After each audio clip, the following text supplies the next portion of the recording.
Как става анулирането по Z при мен? Това е втората ми любима тема.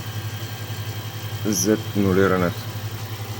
И тъй като опитах всякакви простоти от типа на Dual Touch, Optical, не знам си какви сензори, не знам си какви простотийки, какво ли не изпробвах. И накрая, това беше преди много години вече. И си казаха, бе, ще не се върна към изначалната форма с необикновено ключенце. И ето го решението. Супер елементарно, ефтино, лесно, правилно, безотказно, точно. Ето в момента дюзата е на около 0,2 мм над плочата.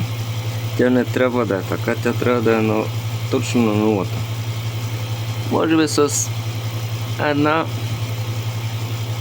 да знам, с половин десета може би над плочата, но не повече. В момента моята е неправилно, но аз така принтирам, защото правя предимно груби такива технологични детайли. Много често те са в такъв вид.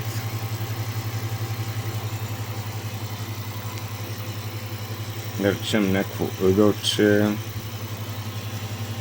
което ще подпира там някакво рафче,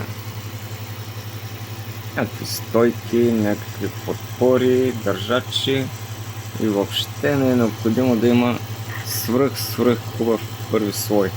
Въпреки че не е необходимо, ето как се получават първите слоеве при мен.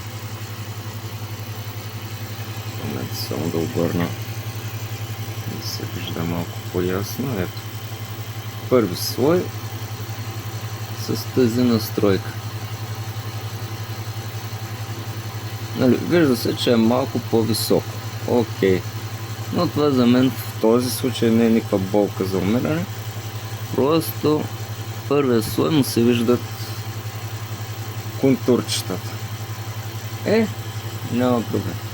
Важното нагоре да е станало здраво и точно и хубаво.